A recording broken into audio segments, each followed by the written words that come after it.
मैं क्या हूँ कर समझ जाओगे, जीना हो जाएगा आसान, दुख और पीड़ा कम हो जाएंगे, जियोगे तुम सीना तान।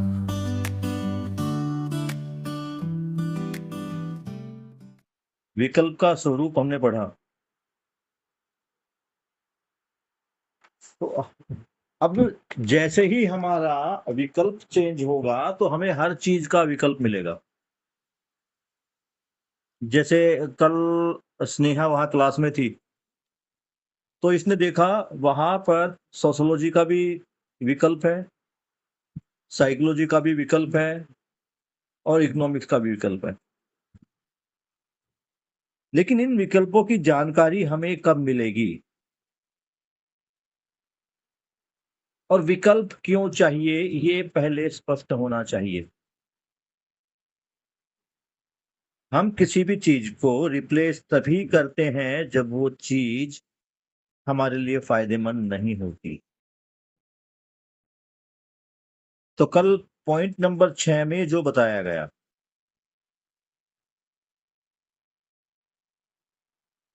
उसमें यही बताया था कि जो विकास क्रम जिसमें होता है वो दो अवस्था है। वो विकास क्रम की जहां तक बात आती है, दो क्रम होते हैं। कल हमने नियति की बात पढ़ी थी, उससे पहले पेज नंबर 5 पे नियति क्रम था। नियति क्रम में तुमने देखा होगा, जो 15वें पॉइंट का तीसरा पॉइंट है, इसमें था विकास क्रम विकास और जागृति क्रम जागृति।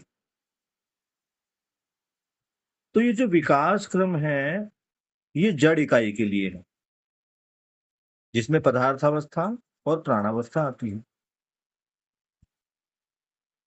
इसमें क्रम दिया है, तो विकास है या वो जागृति है, वो क्रमिक होगी। क्रमिक का मतलब है स्टेप बाय स्टेप।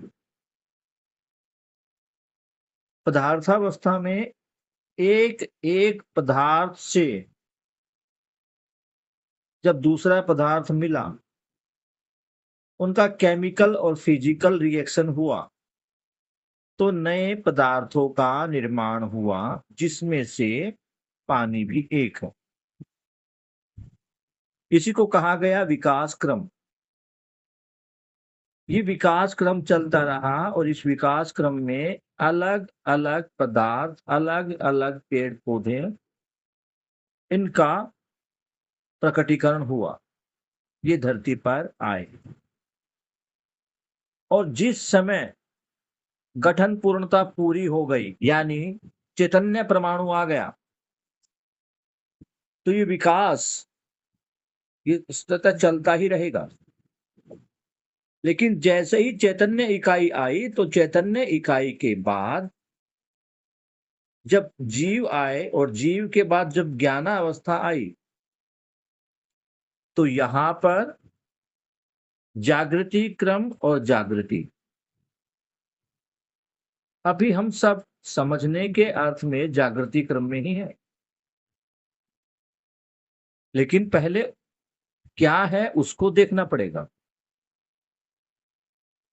जागृति के क्रम में भी हम तभी होंगे तब जब जागृति की पहचान हमें होगी। वो कहते हैं ना कि हमें एक मंजिल तक पहुंचना है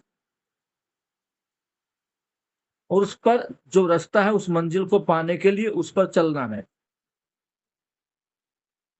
तो हम किसी भी रास्ते पर तब चल पाएंगे जब हमें मंजिल का पता होगा, जाना कहाँ है।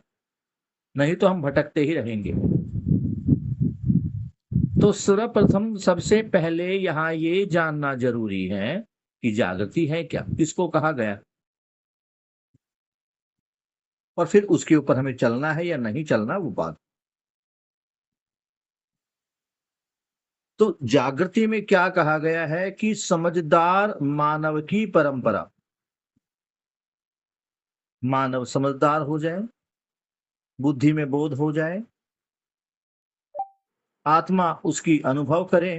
ये कौन बेटा आया भाई आज? सर ये स्नेहा का भाई है। सर स्नेहा भी सो रही है, तो उसकी जगह मैं ले रहा था। स्नेहा सो गई है? कोई बात नहीं, तबीयत खराब हो सकती है, और स्नेहा को उठा दो, अगर वो उसकी तबीयत ठीक है, तबीयत ठीक नहीं तो उसको आराम करने दो, कोई दिक्कत नहीं है। तो बेटा जी अब यहाँ पर ये देखना है कि जागृति क्या है और उसका बेनिफिट क्या। तो बेनिफिट में देखेंगे अभी अभी वर्तमान में जब हम मानव को देखते हैं तो मानव की दो ही प्रजातियां हमारे को दिखाई दे रही हैं अभी, एक पशु मानव, एक राक्षस मानव।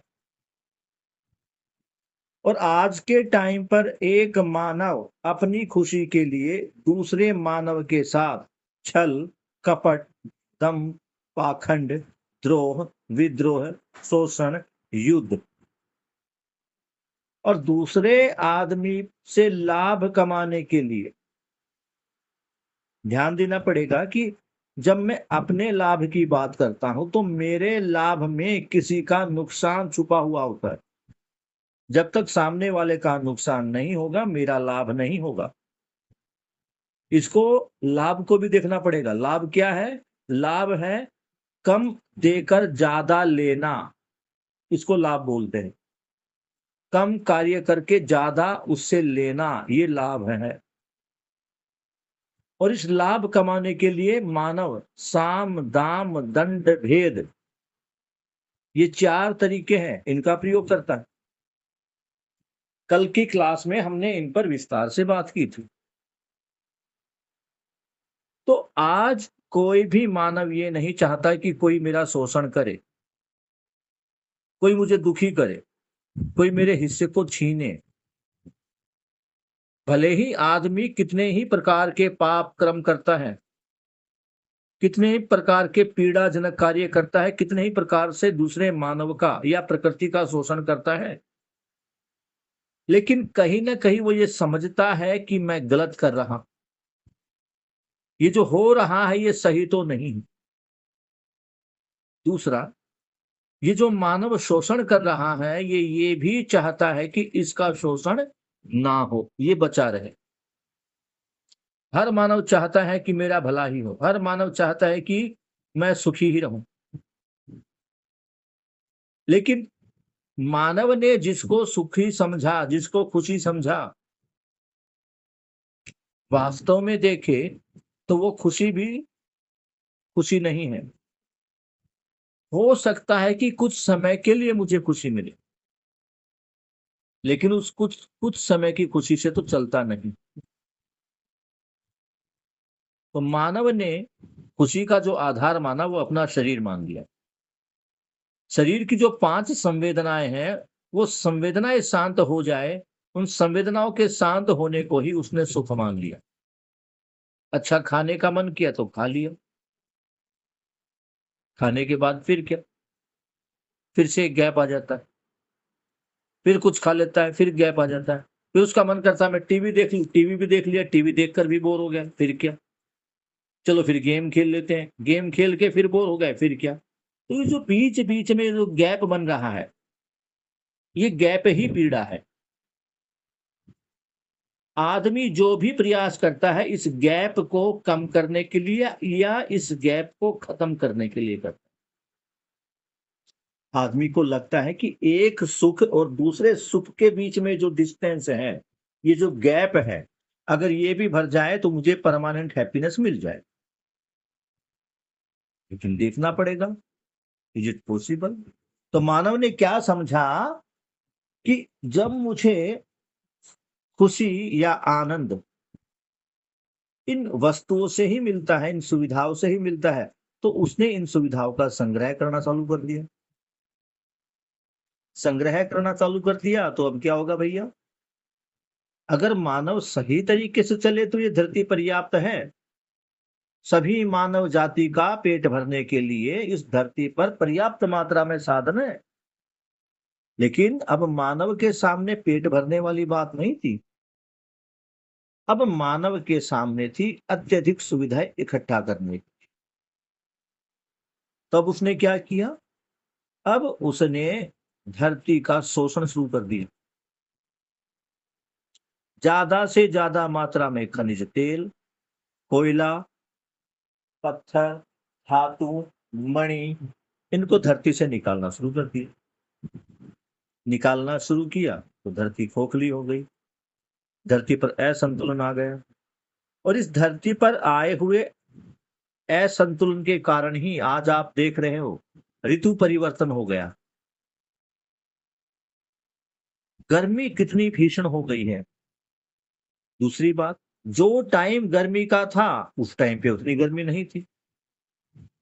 2 दिन पहले जब बारिश नहीं हुई थी तो देख लो पसीने में हमारा क्या हाल था। पिछले साल सर्दी के मौसम में उतनी सर्दी नहीं पड़ी जितनी पहले पड़ती थी। तो इसको बोलते हैं ऋतु असंतुलन। मानव ने प्रकृति के साथ जो छेड़खानी की, प्रकृति का जो शोषण किया, उससे क्या हुआ? उससे आ गया ऋतु असंतुलन। और ये ऋतु असंतुलन अकेला ही नहीं आया, अपने साथ बहुत सारी प्राकृतिक आपदाएं भी लेकर आया। मुझे ध्यान है जब हम स्कूल टाइम में थे तो ये जो भूकंप वाली घटनाएं थी ये कभी कभी होती थी, बहुत कम भूकंप आते थे। और लैंड स्लाइडिंग की घटनाएं तो होती थी, लेकिन ये बादल फटने वाली घटनाएं तो हमने कभी सुनी भी नहीं थी। और इसी साल में अगर हम देखें तो बादल फटने की घटनाओं में कितनी वृद्धि हुई। एक साल में ही कितनी जगह बादल फटे। अगर मूल में देखा जाए इन सब के, तो मानव के द्वारा प्रकृति का जो शोषण हुआ है, जो अंधाधुंध मानव ने धरती से इन पदार्थों को निकाला है, उसके कारण धरती खोखली हुई। धरती की जो तापग्रही क्षमता थी, यानी जो ताप को डाइजेस्ट करने की, वो खत्म हो गई। धरती अगर अंदर देखोगे तो धरती के अंदर बीच में भी टेम्परेचर बहुत हाई है।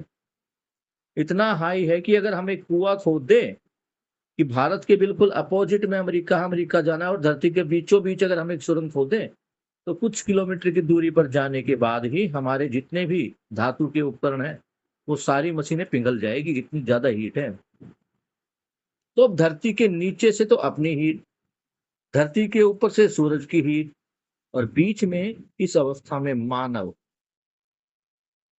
ये ऐसा हो गया है जैसा हम पिज्जा बनाते हैं ना, कि नीचे से भी गर्मी आ रही है ऊपर से भी गर्मी आ रही। वो हाल मानव का होने वाला है अगर मानव नहीं सुधरा तो अब हमें ये तो पता चल गया है कि मानव जो कर रहा है वो केवल पृथ्वी के लिए ही नहीं बल्कि मानव के लिए भी खतरनाक। और ये सारा कैसे हुआ है? जो 2 वाद अभी तक हम पढ़ते आ रहे हैं, चाहे वो भौतिकवाद है या विज्ञानवाद, इन दोनों से ही मानव के सुखी होने की कल्पना पूरी नहीं हो पाई। दोनों ही मानव को सदा सदा सुखी रहने का जो उसका था धर्म, उसको पूरा नहीं कर पाता। दोनों में ही व्यक्तिवादिता में ही मानव जीता आया है। व्यक्तिवादिता का मतलब है केवल अपने बारे में है सोचता। और ये आज सोच इतनी बड़ी हो गई है कि परिवार में 4 आदमी हैं तो चारों आदमी अपने अपने बारे में सोच रहा है। पिता अपने बारे में सोच रहा है, पुत्र अपने बारे में सोच रही, मम्मी अपने बारे में सोच, इतनी व्यक्तिवादिता आ गई है। तो मतलब अब हमें इन दोनों वादों से कुछ नहीं हुआ और मानव की हालत और धरती की हालत और भी ज्यादा दयनीय हो गई, तो विकल्प की तलाश। और यही विकल्प बाबा जी बता रहे हैं। तो अब क्या है? अब विकल्प की तरफ बढ़ना है। विकल्प में क्या है? सहअस्तित्ववाद है। और सहअस्तित्ववाद में क्या चीज है? मेन समझदारी, समझना। और जो समझ में आया और समझ के पश्चात आत्मा ने सहअस्तित्व का अनुभव किया, उस अनुभव को प्रमाणित करने का यही जागृति नाम। ये अनुभव प्रमाणित होना, इसी को जागृति नाम दिया है। और जब सभी आदमी समझदार हो जाएंगे और उनका जो आचरण है, जो व्यवहार है, वो जागृत मानव वाला हो जाएगा, तो इसे कहा गया है जागृति पूर्णता। तो अब हमें एक मंजिल दिखाई दे रही है। वो क्या मंजिल है? समझदार होने की, ईमानदार होने की, जिम्मेदार होने की और व्यवस्था में भागीदार होने की, जिसको हमने नाम दिया जागृति।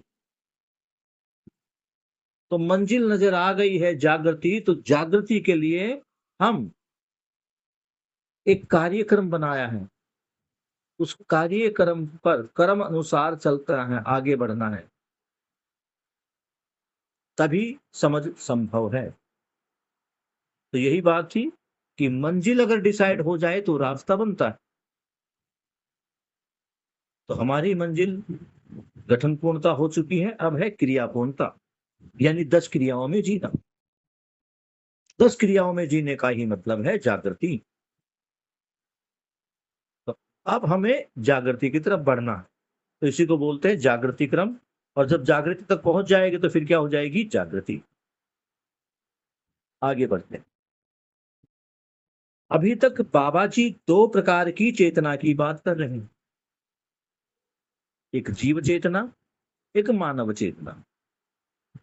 जीव चेतना का अर्थ है हम जानवरों की तरह जीते हैं। ऐसे मानव को जो जानवरों की तरह जीता है, उसको नाम दिया गया पशु मानव। अब तुम पशुओं को भी देख लो, 2 प्रकार के पशु होते हैं। एक जो अपने शक्ति से, अपने बल से दूसरों की रक्षा करते हैं या उनका भक्षण करते हैं। किसी भी जानवरों के झुंड की बात की जाए तो उसमें जो सर्वशक्तिमान होता है उसको उसका राजा चुनते हैं। और राजा चुनने का या लीडर चुनने का जो बेस है, जो आधार है, वो है उसकी शक्ति, उसकी पावर। पावर का मतलब है वो कितना शक्तिशाली है युद्ध के समय दूसरों को हराने में।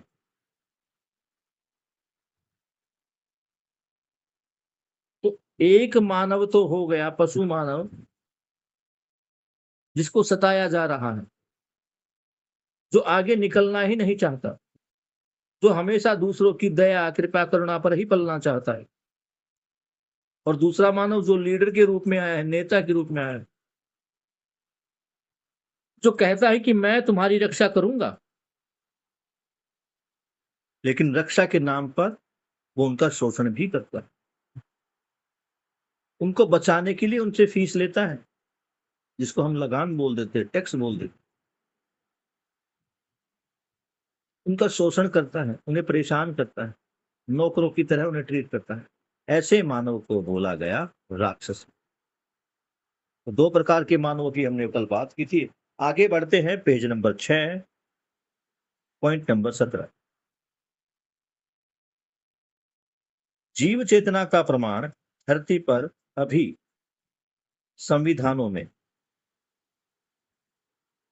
गलती से गलती को रोकना, अपराध को अपराध से रोकना, शायद ही हमने कल पढ़ लिया था। अभी भी पशुओं की तरह जो मानव जी रहा है, और उस मानव ने जो संविधान बनाए हैं वो सारे क्या है? शक्ति केंद्रित संविधान, जिसमें कोई एक ताकतवर चीज पूरी व्यवस्था को नियंत्रित करती है। इसे ही हमने संविधान कहा, यही नियमावली। हम बार बार दुहाई देते हैं कि संविधान में ऐसा लिखा। तो संविधान को अगर हम देखें, जो पॉलिटिकल साइंस में पढ़ते हैं, तो ये संविधान जो है, ये संविधान एक प्रकार की नियमावली है कि हमें फला फला देश में, फला फला राज्य में किस प्रकार व्यवस्था में जीना है। तो अभी तक अगर ऐसी भ्रमित अवस्था के जितने भी संविधानों को हम देखेंगे, तो उस संविधान में अगर कोई गलती करता है तो उसके साथ भी गलती ही की जाती है। कोई अपराध करता है तो उसके साथ भी अपराध किया जाता है, और कोई युद्ध करता है तो उसके साथ युद्ध ही किया जाता है। समझदारी वाली कोई भी बात यहाँ पर नहीं है। उदाहरण के रूप में, अगर स्कूल में कोई आदमी लेट आता है तो उसकी एब्सेंट मार्क कर दी जाती है, यानी गलती उसके साथ गलती। स्कूल में कोई लेट आ जाता है तो उसका मुर्गा बना दिया जाता है। इसे कहते हैं गलती को गलती से रोकना। दूसरा, अगर किसी ने मर्डर कर दिया तो उसको भी फांसी दे देते हैं। यह है अपराध को अपराध से रोकना। और अगर हमारे साथ कोई युद्ध करना चाहता है तो उसके साथ हम शांति वार्ता नहीं करेंगे। हम अपने युद्ध का जो बेड़ा है वो उठा लेते हैं, सेनाओं को टाइट कर देते हैं, मोर्चे बन जाते हैं और युद्ध आरंभ हो जाता है। तो ये क्या है? भ्रमित अवस्था का संविधान। ये जो संविधान बनता है ना बेटा, ये संविधान विधि और विधान से बनता है। ये जो विधि है ये समझदारी है, तो जैसी समझदारी समझी वैसा बना दिए। और विधि जो है ये शिक्षा संस्कार, ये जो संस्कार जो बनते, जो विधि बनती है, जो संस्कृति बनती है, ये वहां की शिक्षा पर आधारित होती है। जिस प्रकार की हमारी समझ शिक्षा होगी वैसे हमारे विधान होंगे, फिर वैसा ही हमारा संविधान होगा। आज अपनी शिक्षा को देख लो, ये शिक्षा लोभोन्मादी, कामोन्मादी, भोगोन्मादी, 3 प्रकार की शिक्षा है। लाभोन्मादी शिक्षा अर्थशास्त्र में, कामोन्मादी शिक्षा मनोविज्ञान में, और भोगोन्मादी शिक्षा विज्ञान में और सोशियोलॉजी में। दूसरी बात, मानव का समस्त क्रियाकलाप सुख मात्र के लिए है, लेकिन सुख के पीछे भी क्या है? भय और प्रलोभन। तो ये जो व्यवस्था है ये भय और प्रलोभन से चलती है। इसमें ऊपर बात आई थी साम दाम दंड भेद। साम मतलब उसको अपनी ताकत से हरा दो, दाम उसको रिश्वत दे दो, और दंड अगर ना माने तो सजा दे दो, और फिर भी ना माने तो उसका कोई भेद, उसकी कोई प्राइवेसी, उसका कोई सीक्रेट, वो सबको धमकी दे दो कि तुम्हारा सीक्रेट सबके सामने खोल देंगे। तो ये इन विधियों का प्रयोग करता है। पॉइंट नंबर 18, पेज नंबर 6, उक्त कारणों से उनमें विकल्प प्रस्तुत करने की स्वीकृति हुई। अभी इतने सारे कारण हमने गिना दिए। मानव मानव के साथ शोषण कर रहा है, संविधान वो गलती को गलती से रोक रहा है, शिक्षा है, शिक्षा में लाभोन्माद, भोगोन्माद और कामोन्माद है। ये 3 प्रकार के उन्माद है, इनको बोलते हैं उन्माद त्रय। जो 3 चीजों का गुच्छा बनता है उसको त्रय बोलते हैं। उन्माद त्रय, 3 प्रकार के उन्माद। नियम त्रय, 3 प्रकार के नियम, भौतिक, सामाजिक और प्राकृतिक। ये नियम त्रय। ये छोटी छोटी चीजें अब आपको साथ में लिखते हुए, याद करते हुए आगे बढ़ना पड़ेगा। उन्माद त्रय, आज ये शब्द आया है, इसको आप नोट करें। तो बाबा जी ने क्या किया कि ये तो हमने देख लिया, इतनी सारी चीजें हैं, अब इनका विकल्प चाहिए। साम दाम दंड भेद, छल कपट दंभ पाखंड, द्रोह विद्रोह, शोषण, युद्ध, इनकी जगह हमें क्या चाहिए? इनका कुछ हमें अब रिप्लेसमेंट चाहिए, इनकी जगह पे कुछ और चाहिए। तो बाबा जी क्या बता रहे हैं? सह अस्तित्ववादी विधि से आवर्तनशील अर्थशास्त्र। ये अर्थशास्त्र भी कितना बढ़िया दिया बाबा जी ने, नाम ही देखोगे तो आवर्तनशील यानी रिसाइकलिंग वाला। दूसरा, व्यवहारवादी समाजशास्त्र। समाजशास्त्र यानी सोशियोलॉजी, ये कैसा होगा? व्यवहारवादी, जिसमें व्यवहार प्रधान होगा। अभी शोषण प्रधान है। अर्थशास्त्र में देखिए, अर्थशास्त्र जो आज के टाइम वाला अर्थशास्त्र इकोनॉमिक्स है वो टोटली लाभोन्मादी है, यानी पैसा कमाने वाला, फायदा उठाने वाला, लाभ वाला। और तीसरा है मानव संचेतनावादी मनोविज्ञान। ये 3 शास्त्र बाबा जी ने इन तीनों को रिप्लेस करते हुए, यानी इन तीनों का विकल्प। किसका विकल्प? ये विकल्प है राजनीति शास्त्र का, ये विकल्प है अर्थशास्त्र का, ये विकल्प है मनोविज्ञान का। अभी तक आप, कल वहां बात हुई थी आपके सिलेबस में, तो इकोनॉमिक्स शायद हो सकता है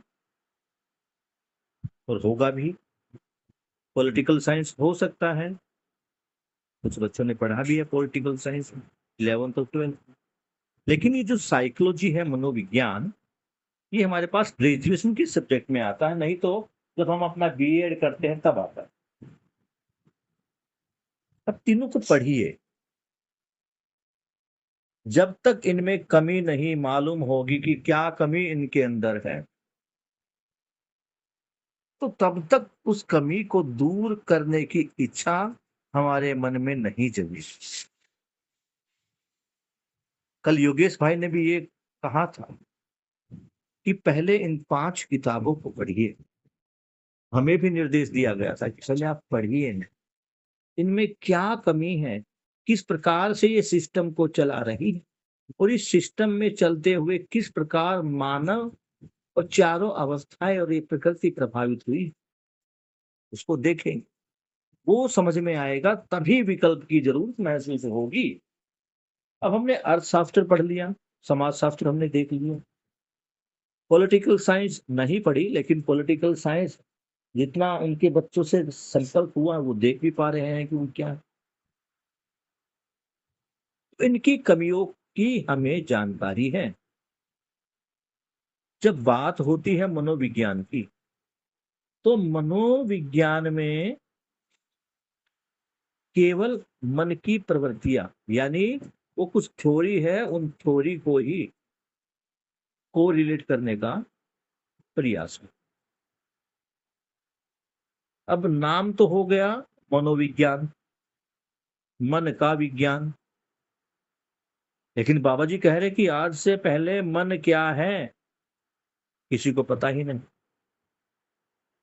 क्योंकि जीवन कभी समझ में आया ही नहीं। जब जीवन समझ में नहीं आया तो मन कैसे समझ में आएगा, क्योंकि मन भी जीवन का ही एक हिस्सा। मन समझ में नहीं आया और मनोविज्ञान पढ़ रहे हैं।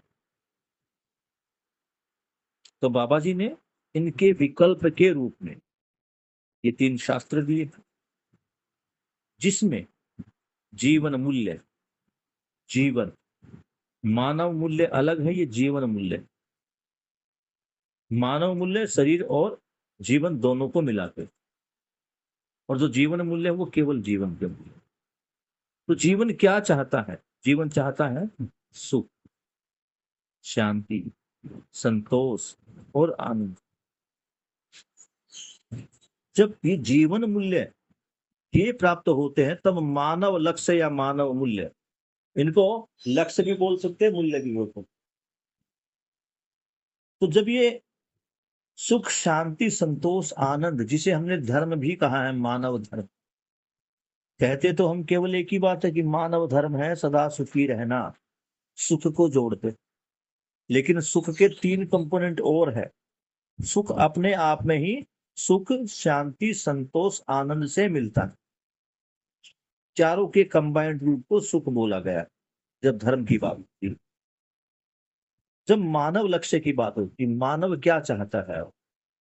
मानव अर्थात शरीर और जीवन का अभाज्य। अब मानव का लक्ष्य क्या है? तो मानव का लक्ष्य सबसे पहले क्या है? समाधान। किसमें? स्वयं में। फिर मानव स्वयं में अकेला तो रहता नहीं, क्योंकि व्यक्तिवादी विधि तो है नहीं, ये सहअस्तित्ववाद है। तब मानव रहता है परिवार में, तो परिवार में क्या चाहता है वो? समृद्धि। फिर वो समाज में रहता है, वो एक अकेले परिवार से बात थोड़ी बनेगी, और भी तो परिवार है।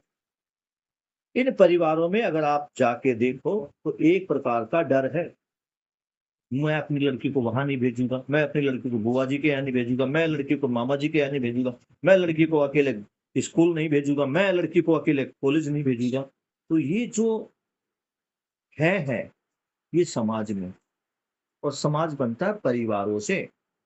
मेरा परिवार, आपका परिवार, इसका परिवार, उसका परिवार, ये सारे परिवार इनसे मिलकर बना समाज। तो समाज में क्या चाहिए? अभ्यता, यानी समाज में किसी प्रकार का कोई डर ना हो। तो स्वयं में समाधान, परिवार में समृद्धि, समाज में अभय और पूरी प्रकृति में सहअस्तित्व। ये जब हो जाएंगे तो हम बोलेंगे कि मानव लक्ष्य पूरा हुआ। तो ये मानव के लक्ष्य सुख आगे है। मानव लक्ष्य रूपी समाधान, समृद्धि, अभय, सहअस्तित्व सहज परंपरा में। अब क्या होगा? इनकी परंपरा बनेगी। किसकी परंपरा बनेगी? सुख, शांति, संतोष, आनंद की, समाधान, समृद्धि, अभय, सहअस्तित्व की। यानी ये जागृति प्रमाणित हो रही है। फिर परंपरा जो बनेगी वो जागृत परंपरा बनेगी। और यहाँ भी बाबा जी ने एक व्यवस्था विधि बताई है जिसको नाम दिया 10 सोपानीय व्यवस्था विधि में सफल होने का संभावना प्रमाण वर्तमान होना प्रस्तावित है। बाबा जी ने जो व्यवस्था बनाई है ये 10 सोपानीय व्यवस्था, ये समझने वाली चीज। दादा, सोपान का मतलब सीढ़ियां। मैं, मेरा परिवार, और परिवार इस 10 सोपानीय व्यवस्था की पहली इकाई। 10 सोपानीय, 10 स्टेज वाली, और हर स्टेज में केवल 10। तो आगे बढ़ती रहेगी 10 इंटू 10, 10 इंटू 10, 10 इंटू 10। तो बाबा जी क्या बता रहे हैं कि 10 व्यक्तियों का एक परिवार। बाबा जी आज साझे परिवार की बात करें जिसमें दादा दादी, चाचा चाची और उनके बच्चे, इनसे बना एक परिवार, और हर परिवार का एक मुखिया। इसी प्रकार 10 परिवार इकट्ठे हो गए और 10 परिवारों में संख्या हो गई 100, और 100 परिवारों का एक एक मुखिया।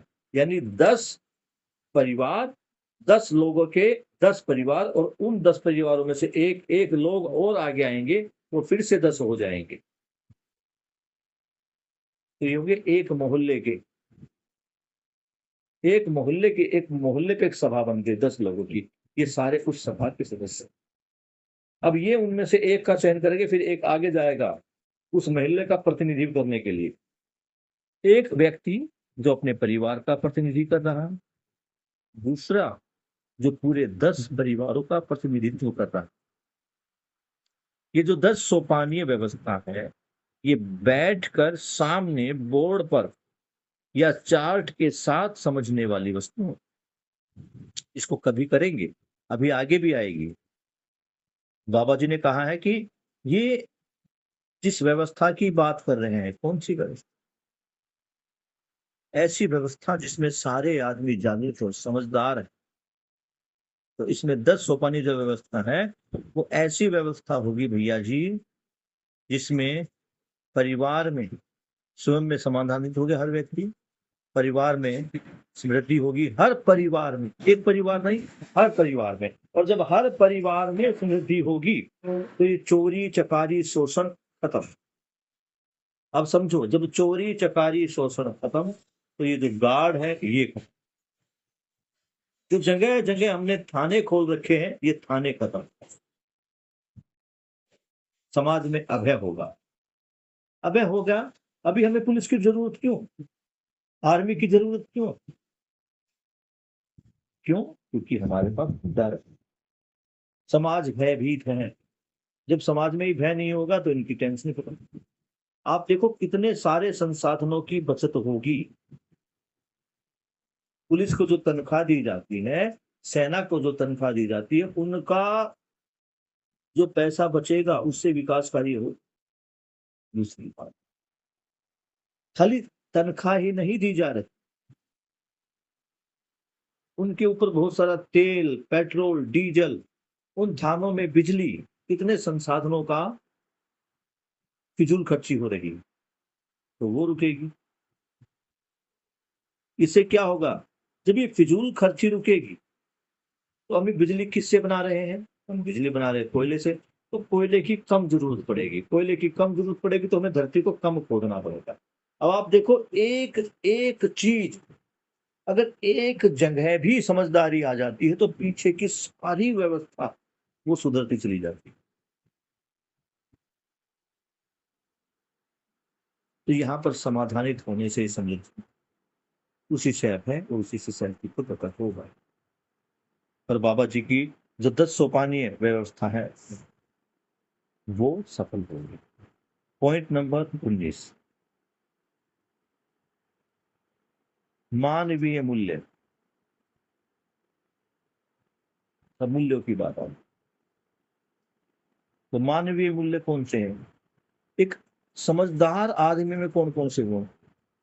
अभी तो हम आदमी भ्रमित है, उसके मूल्य अलग ही है। लेकिन जो समझदार मानव होगा उसके मूल्य कौन कौन से होंगे? धीरता, वीरता, उदारता, दया, कृपा, करुणा एवं मानव लक्ष्य, समाधान, समृद्धि, अभय। अभय का मतलब है वर्तमान में विश्वास, चारों अवस्थाओं के साथ मिलकर रहना, यही अभय है। वर्तमान होना प्रस्तावित है। अब वर्तमान होने का मतलब भी देखो, ये कहने को तो बार बार आएगा, वर्तमानित होना, वर्तमानित होना, वर्तमानित होना। इसका मतलब है बने रहना। किसका बने रहना?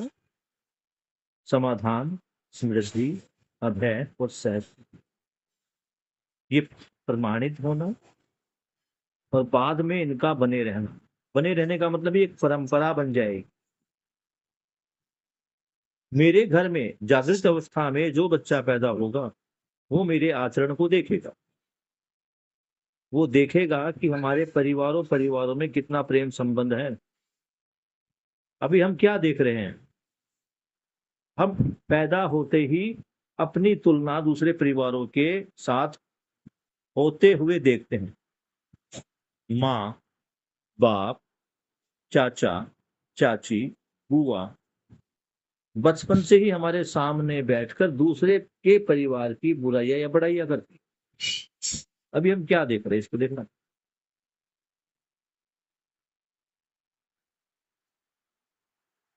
उसके घर में तो कोई कमी नहीं है, पैसा बहुत कमाता है, रिश्वत का कमाता है, उसके पास तो हराम का पैसा है, कितना भी खर्च कर ले। इस प्रकार की बातों को सुनते हुए जब हम पैदा होते हैं कि उसके पास हराम का पैसा इसलिए मौज ले रहा है, तो हमारे मन में एक धारणा बन जाती है कि मौज लेनी है तो हराम का पैसा चाहिए।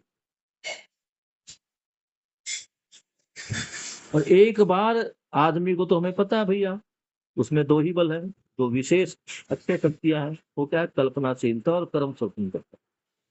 उसने जो सोच लिया वो पूरा करेगा। उसने सोच लिया कि रिश्वत के पैसे से घर चलता है, हराम के पैसे से मजे होते, तो वो हराम के पैसे की तरफ ही दिमाग चलेगा। और इसमें बच्चे की क्या गलती भैया? उसने मम्मी पापा से जो सीखा वो कर रहा है। तो अब क्या कह रहे हैं कि ये सारी चीजें वर्तमान हो जाएगी। अभी तो वर्तमान में क्या है? भ्रम है। लेकिन जब मानव जागृत होगा, एक मिनट, सोनू दूध दे बेटा मेरे को, दूध दीजिए। मम्मी को बोल दे, दीदी को बोल दे। तो मानव जब समाधानित होगा, परिवार में समृद्धि आएगी और समाज में जब अभयता आएगी, साथ ही जब उसके व्यवहार में धीरता, वीरता, उदारता, दया, कृपा, करुणा, ये सब चीज रहेगी, तो बच्चा अपने परिवार में क्या देखेगा कि वाह, उसके पिताजी कितने उदार हैं, उसकी माता समाधानित है, परिवार में कोई कमी नहीं है, सब अपने में मस्त है। तो उसके दिमाग में दूषित होने का कोई प्रावधान होगा ही नहीं। इसी को कहते हैं परंपरा बनना। और जब मेरा बच्चा मेरे परिवार में समाधान देखेगा, समृद्धि देखेगा, तो उसके परिवार में भी क्या आएगी? समाधान और समृद्धि ही आएगी। उसके समाज में भी क्या आएगी? अभयता ही आएगी। वो भी क्या प्रमाणित करेगा? सहअस्तित्व को ही प्रमाणित करेगा। फिर उसको देख के उसके बच्चे, उसको देख के उसके बच्चे। एक बार हमें केवल शुरू करने की जरूरत है। ये जो साइकिल का पेडल पीछे घूम रहा था ना, इसको एक बार रोक के आगे की तरफ बढ़ाना, इतना ही तो करना है। इन सारी चीजों को समझकर मुझे अपने आचरण में लाना है, और आने वाली पीढ़ियों के लिए यानी मेरी संतानों के लिए मेरा आचरण ही देखा, देखने, परखने और उसको अनुकरण, अनुसरण करने वाली वस्तु। अभी हम जितना भी जो भी कुछ कर रहे हैं वो समाज ने ही हमें सिखाया है, खुद ने ही हमें सिखाया है, तो हम वो कर रहे हैं, इतना ही तो है। तो आगे बाबा जी क्या बता रहे हैं? यहाँ तो मानवीय मिल्क की बात हुई। बाबा जी बता रहे हैं कि जब ये जीने में आएंगे तो ये वर्तमानित हो जाएंगे। वर्तमानित होने का मतलब है ये कंटिन्यूटी में आ जाएगी। अब ये परंपरा बन गई। पेज नंबर 7, 19 का जो सेकंड वो जो पैरा है, मानव संस्कृति, सभ्यता, विधि, व्यवस्था, सहज प्रमाण, वर्तमान होना प्रस्तावित है। यही सहअस्तित्व है। अब मानव की संस्कृति कौन सी है? अभी तक किस संस्कृति में हम जी रहे हैं? संस्कृति किससे बनती, पहले इसको देखो। हमने सोसाइटी में रह के एक साथ जो कर्म कार्य किया, शिक्षा से प्रभावित होकर, दीक्षा से प्रभावित होकर, हमारे त्योहार, त्योहार मनाने का तरीका, हमारी सोच, हमारे सोचने का तरीका, इससे क्या बनती है? हमारी संस्कृति। हमारे खाने पीने की आदतों से हमारी संस्कृति बनती है। त्योहार जो हम मनाते हैं, उन त्योहार मनाने के तरीकों से हमारी संस्कृति बनती है। मानव के साथ, मानव के व्यवहार से वो संस्कृति बनती है। तो संस्कृति में क्या है? मानवीयता। तो संस्कृति में हमारी समझदारी प्रमाणित होती है। और समझदारी मतलब क्या है? वो मानवीयता। समझ सभ्य संस्कृति के बाद क्या आ रही है? सभ्यता। ये संस्कृति से ही सभ्यता बनती है। लेकिन सभ्यता में एक खास बात है, उसकी परंपरा बन जाती है। मानवीय आचरण, व्यवहार व विचार की एक रूपता। सभ्यता में क्या होगी? सबकी एक रूपता हो जाए। अगला वर्ड है विधि। विधि में क्या था? समझदारी। मानवीय संस्कृति व सभ्यता की नियम पूर्ण आचरण संहिता। ये विधि, इसमें कुछ रूल्स हम लिख देते हैं। त्योहार मनाना है तो कैसे करें? शादी होगी तो शादी के लिए उम्र क्या है? मुखिया चुनना है तो उसकी योग्यता क्या है? ये सारी नियमावली है वो विधि में आती है। और व्यवस्था, इस व्यवस्था को समझना है। विधि के आशय को कार्य रूप में प्रदान करने हेतु प्रस्तुत परंपरा या जो नियम बने हैं, उन नियमों का पालन करते हुए, उन नियमों का जो कार्य रूप है, वो जो विधि है, उस विधि को कार्य में लाना, जो नियम लिखे हैं उन नियमों को प्रमाणित करना, उन नियमों को रहने में लाना, यही क्या बन जाती है? व्यवस्था। व्यवस्था में क्या है? विधि में जो नियम लिखे, संविधान में जो नियम लिखे, उन संविधान में लिखे नियमों के अनुसार अनुसरण करना, यही क्या बन जाती है? व्यवस्था। तो आगे इस लाइन को दोबारा पढ़ते हैं। मानव संस्कृति यानी मानवीयता, सभ्यता, विधि, व्यवस्था, सहज प्रमाण, वर्तमान होना प्रस्तावित है। ये क्या होगा? वर्तमान होगा। अब क्या होगा? संस्कृति में क्या आ गई है? मानवीयता। तो वर्तमान होने का मतलब है इनकी परंपरा बन गई। ये आगे से आगे पीढ़ी में ट्रांसफर होता ही चला जाएगा। वर्तमान का होना ही है बने रहना। अब आप एक देखो, सबसे पहले आम जब इस धरती पर आया, वो आम आज भी हम खाते हैं, लेकिन क्या ये वही आम है जो पहले वाले पेड़ पर लगा था? वो पेड़ नहीं है। वो पेड़ पता नहीं कब का नष्ट हो चुका है, लेकिन उस पेड़ की गुठलियों से कुछ अन्य आम बने, कुछ अन्य पेड़ बने, फिर उनकी गुठलियों से कुछ पेड़ बने, उनकी गुठलियों से पेड़ बने। गुठलियों से पेड़ बनने की जो परंपरा बनी, उस परंपरा के कारण ही आज भी हम आम खा रहे हैं। ऐसे ही जब हमारी संस्कृति में मानवीयता हो, समझदारी, जब हमारी सभ्यता में मानवीय आचरण होगा, मानवीय व्यवहार होगा, जब हमारी विधि मानवीयतापूर्ण संस्कृति से बनेगी, और जब हमारी व्यवस्था में ऐसे विधि विधान और संविधान का पालन होगा जिसके आधार में ही मानवीयता है, तो इससे मानवीयता की परंपरा बनेगी, जिससे ये व्यवस्था नित्य वर्तमानित रहेगी।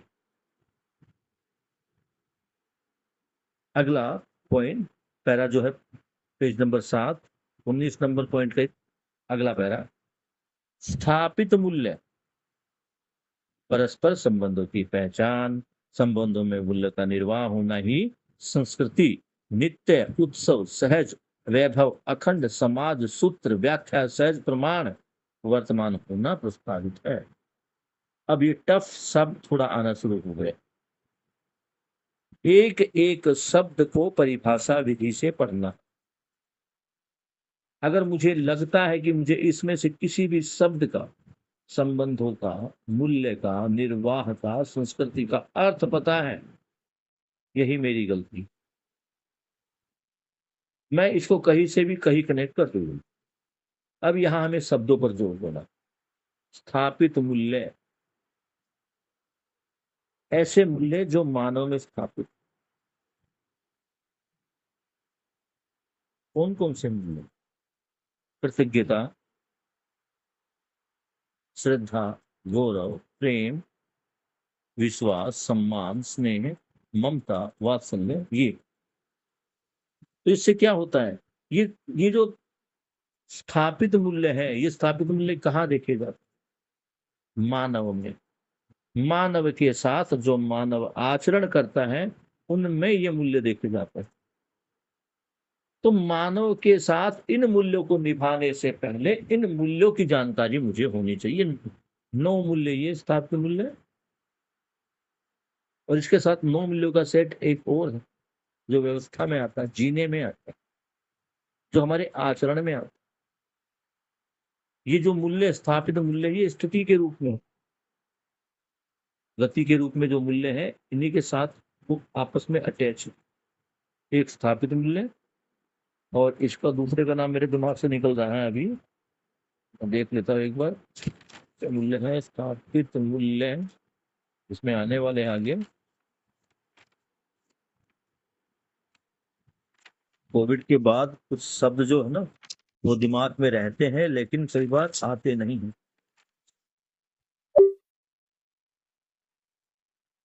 संबंधों के बाद वो है या शिष्ट मूल्य, जो शिष्टाचार में हमारे साथ रहे। तो स्थापित मूल्य और शिष्ट मूल्य, ये सभी क्या है? संबंधों के मूल्य।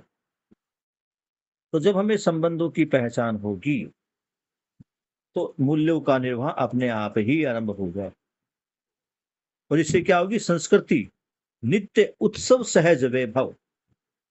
संस्कृति में हमेशा उत्सव का वैभव रहेगा। संस्कृति में उत्सव ही होते रहेंगे, नित्य उत्सव होते रहेंगे। क्यों? क्योंकि हम संबंधों की पहचान करके मूल्यों का निर्वाह करते। ऐसा करने से मैं भी तृप्त, और जिसके साथ मैंने संबंध स्थापित किया, संबंध को पहचाना है, वो भी तृप्त। जब तृप्त होगे तो खुश रहेंगे, और खुशी ही क्या है? उत्सव है। तो इससे क्या होगा? अखंड समाज, सूत्र, व्याख्या। बाबा जी ने 2 ही बात कही, अखंड समाज, सार्वभौम व्यवस्था। पहले ऊपर आ गई है सार्वभौम व्यवस्था। जब हम क्या कह रहे थे कि एक मानवीय व्यवस्था वो नित्य वर्तमान होगी, तो ये क्या बन जाएगी? पूरे विश्व की एक व्यवस्था। कौन सी व्यवस्था? मानवीयता पूर्ण व्यवस्था। तो जब पूरे वर्ल्ड में मानवीयता पूर्ण व्यवस्था होगी तो इसे हम कहेंगे सार्वभौम व्यवस्था। और अब क्या है? जब मैं संबंधों को पहचानता हूं, संबंधों का निर्वाह करता हूं, तो अब इस धरती का सकल मानव जो मेरी उम्र का है वो मेरा भाई है, महिला है वो मेरी बहन है, जो मेरे बच्चों की उम्र के जितने भी बच्चे संसार में हैं वो सारे मेरे भाई बहन, जो मेरी माता पिता की उम्र के हैं वो सारे ही मेरे माता पिता के समान हैं। जब ये बात स्वीकृति में आ जाएगी तो बाबा जी क्या कह रहे, अखंड समाज बनेगा। अखंड समाज, पूरा समाज एक, समाज खंड खंड नहीं होगा। अभी ये जो तेरा और मेरा वाला जो चक्कर है ना, ये मेरा बेटा, बेटा तो तू भी है लेकिन तेरे माँ बाप कोई और है, ये जो विचार है, इस विचार का शून्य हो जाना ही अखंड समाज की प्रेरणा, यही से अखंड समाज है। आगे बढ़ते हैं। अब पहले बात है स्थापित मूल्य। ये स्थापित मूल्य कहाँ है? ये जीवन में है, जिन्हें हम शरीर के माध्यम से शो करेंगे। और जब शो करेंगे तो ये जो व्यवहार में जो मूल्य, जो स्थिति के रूप में ये जो स्थापित मूल्य है, जब व्यवहार के रूप में निकलेंगे तो इन्हीं को नाम दिया जाएगा शिष्ट मूल्य। ये हमारे आचरण में आएंगे। शिष्ट मूल्यों के साथ वस्तुओं का आदान प्रदान। देखा हमने पहले, घरों में कटोरियां बदली जाती, मेरे घर में चावल बने हैं तुम चावल ले लो, मेरे घर में सब्जी बनी है तुम सब्जी खा लो। धीरे धीरे कटोरी बदलने का सिस्टम भी खत्म हो गया, लेकिन इस कटोरी में भी तनाव था। अगर मैंने घर में कुछ मिठाई बनाई और मैं सामने वाले को लेके जाऊं, अरे उनके घर में तो रोज मिठाइयां बनती हैं, क्या करे भैया, इतनी जमीन है उनके पास। तो यहाँ ये जो कटोरी बदलने वाला था, देखने को तो शिष्टाचारी लगता था, लेकिन जब इनके मूल में जाते थे तो वहां भी समस्या ही थी, पीड़ा ही थी, वो भी पीड़ा ही बढ़ाने वाले। तो शिष्ट मूल्यों के साथ वस्तुओं का जब आदान प्रदान होगा, अर्पण समर्पण क्रियाकलाप के रूप में नित्य उत्सव होना ही मानव चेतना सहज वैभव है। यही मानव चेतना, क्या कि समाज में आदान प्रदान वस्तुओं का, किसके रूप में? संबंधों के रूप। अर्पण समर्पण, इनसे क्या होगा? नित्य उत्सव का माहौल होगा। और यही मानव चेतना का सबसे बड़ा उदाहरण होगा। सहज वैभव यानी मानव चेतना, सहज वैभव यानी मानव चेतना वो प्रमाणित हो रही। यह भी प्रस्ताव। अब उत्सव को देख लो, उत्थान के लिए उत्सव का मतलब क्या है? अभी हम मनाते ना, उत्सव मनाते हैं, होली उत्सव, दिवाली उत्सव। अब यहाँ उत्सव की परिभाषा बाबा जी क्या बता रहे हैं, इसको समझना। उत्थान यानी जागृति के लिए, यानी अपने अपग्रेडेशन के लिए, हर्षोल्लास पूर्वक परिवर्तनशीलता का प्रमाण। हर्ष उल्लास पूर्वक यानी खुशी पूर्वक, परिवर्तन यानी अपनी जागृति को प्रमाणित करते हुए आगे बढ़ने का प्रस्ताव, कि मैं जागृत हो रहा हूं, जागृति हो रही, मानव लक्ष्य, जीवन लक्ष्य पूरे हो रहे हैं, इस बात का प्रमाण है। इसी पेज का और इसी पॉइंट का आखिरी लाइन, मानव चेतना ही व्यवहार में मानवत्व है, आचरण के नियम। मानव का आचरण कैसा होगा? मानवीयता पूर्ण होगा, यही मानवीय चेतना। जीव चेतना से जीता हुआ आदमी कभी दूसरे मानव का भला नहीं कर सकता। तो दूसरे मानव का भला करने के लिए उस मानव के साथ जो मेरा संबंध है, उस संबंध की पहचान, संबंधों में निहित मूल्यों का निर्वाह, ये जब मेरे आचरण में आएगा तो मेरी जो मानवीय चेतना है वो मेरे व्यवहार के द्वारा मेरे मानवत्व को प्रकट करेगी। त्वय माने व्यवस्था, यानी जो मानव की जो व्यवस्था है, मानव का जो त्वय है, वो कैसे प्रकट होगा? मानवीय चेतना के बाद। जीव चेतना में रहते हुए मानव, कहते तो ज्ञानावस्था की इकाई है, लेकिन वो जीवत्व को ही प्रमाणित करता है। मानव में मानवत्व यानी मानव की जो व्यवस्था है उसको समझने के लिए मानवीय चेतना का होना बहुत जरूरी है। यही आचरण में नियम है। जब मानवीय चेतना मेरे आचरण में आ जाएगी, जब मानवीय संबंधों को समझते हुए मैं कार्य व्यवहार करूं, तो ये सारी चेतना कहा आ जाएगी, ये मेरे आचरण में आ जाएगी। ऋषि को बाबा जी ने बोला आचरण का नियम। तो आचरण का नियम क्या है? मानवीयता। बोलते ना मानवीयता पूर्ण आचरण। तो आचरण का नियम है मानवीयता। आज हमने पेज नंबर, समय क्या हो गया है भैया? 9:27 पेज नंबर 7 के पॉइंट नंबर 19 तक हमने पढ़ा है। ये किताब थोड़े धीरे धीरे चलेगी। अगर आप इस किताब के पैरों को देखोगे तो सारे पॉइंट में आधे आधे पेज तो खाली पड़े हैं। कई बार तो नीचे से एक जैसे नोट्स बनते हैं ना, ये पूरे नोट्स हैं।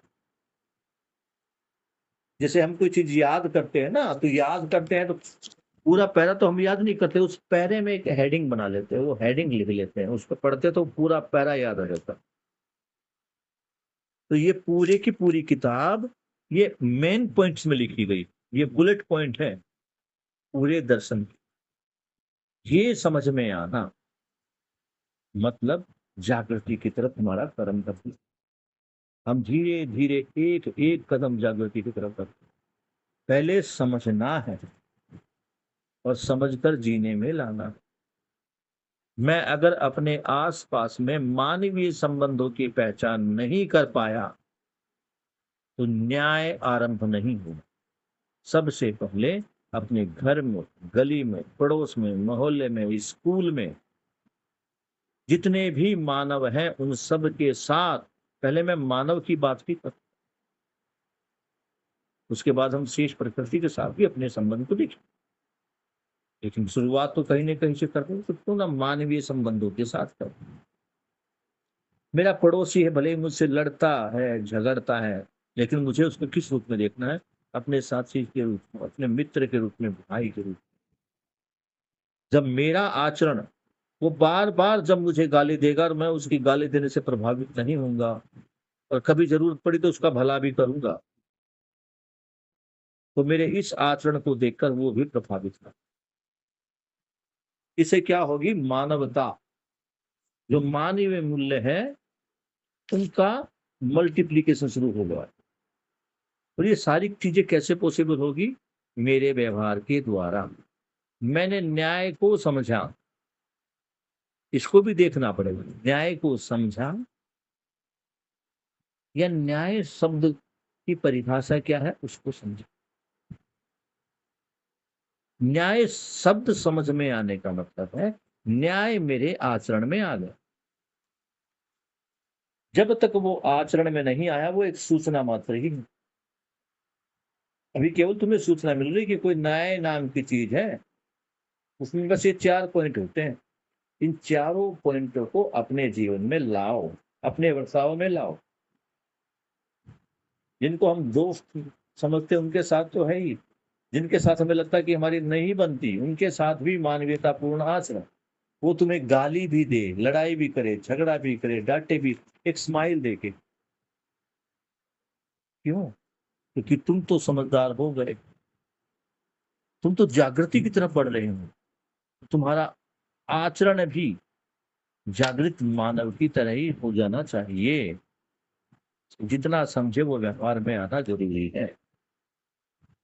क्लियर है यहाँ तक? किसी बच्चे का कोई सवाल है पूछ सकता है।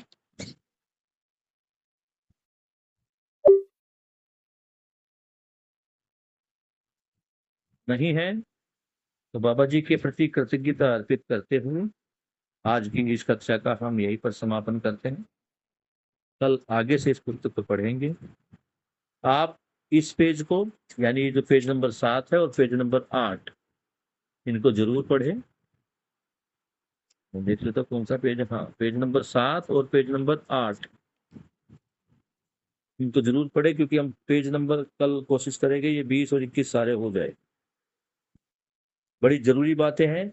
और आप प्लीज किताबें लेकर बैठे, इन बातों को नोट करें। ये बातें रह गई तो रह गई, लिखा हुआ पढ़ के दोबारा रिमाइंड हो सकता।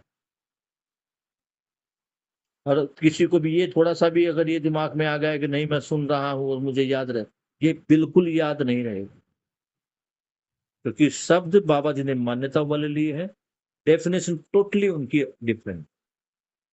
तो बाबा जी के अनुसार इन डिफरेंट जो वैल्यूज है, जो परिभाषाएं हैं, जो शब्द है, इनको नोट करते हुए और दिन में एक दो बार खोल के देख लेना, ऐसे करते हुए आगे। तो कल मैं तुम्हारी ग्रुप में कॉपी भी चेक करूंगा तुमने क्या क्या नोट्स बनाए। ठीक है, गुड नाइट।